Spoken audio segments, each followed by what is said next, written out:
The camp for displaced people in Metuge. For half a year it has been home for Julieta Carlos. Like everyone here, she fled her village in the north after attacks from a group people here call Al-Shabaab. I was on the way to my field and saw men decapitating my neighbors. I started running immediately and looked for a place to hide in the bush. After a long time, I went back to my house, but they set it on fire. All my belongings were burned. Adamu Palame hears terrifying stories like that every day. He's the only psychologist in the camp, working in 5 others as well.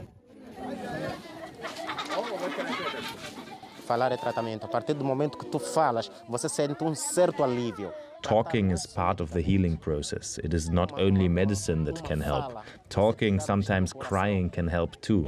If people need to cry, they should. It helps them to heal, to take out what makes them suffer.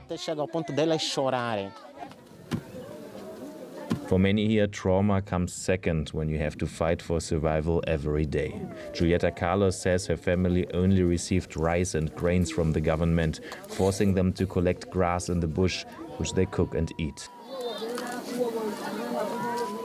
8 people are living inside this tiny hut, and Julieta Carlos just told us that it is raining season now, and sometimes when it's raining in the night there's no floor, so they can't lie down. They have to try and stand inside this tiny little hut. And this is not only the situation for her family. More than 6,000 people are living in this camp under terrible conditions.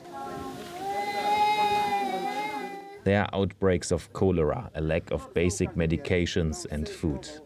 Being confined to the camp with little to do, many are still scared. The group counseling sessions provide an outlet for these displaced people to voice their problems. But ultimately, what almost everyone here wants is to return home in peace.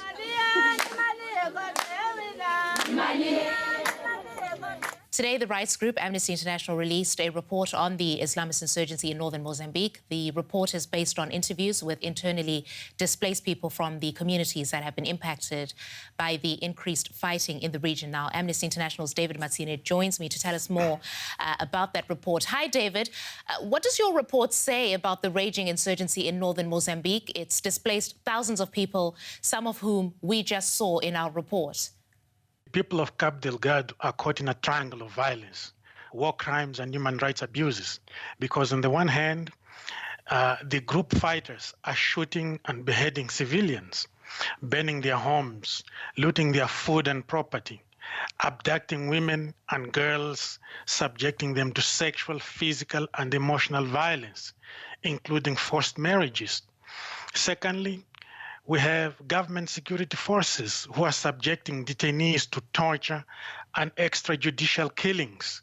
And lastly, the South African private military company, DIC Advisory Group, that was hired by the Mozambican government to take part in this conflict. This company has been using machine guns and hand grenades from helicopters so indiscriminately without distinguishing between civilians and military targets. Right. In a nutshell, that's the summary of the report. David, Amnesty International accuses government security forces of committing war crimes. Tell us more about that. There are those fighters of the armed group who are detained and captured, some of them wounded, and they are often subjected to torture and extrajudicial killings. And you have civilians as well in those neighborhoods in the armed conflict area who are also tortured and killed, some of them forcibly disappeared and never to be heard from them again. Now, the Mozambican government must promptly open independent, impartial, and transparent investigations into these credible allegations, as well as others that are not included in our report, and bring all those responsible to justice. They must also give humanitarian agencies to access to Cabo Delgado so that they can do their work, providing aid to people in need in Cabo Delgado. All right, that's David Matsinhe of Amnesty International speaking to us there. Thank you, David.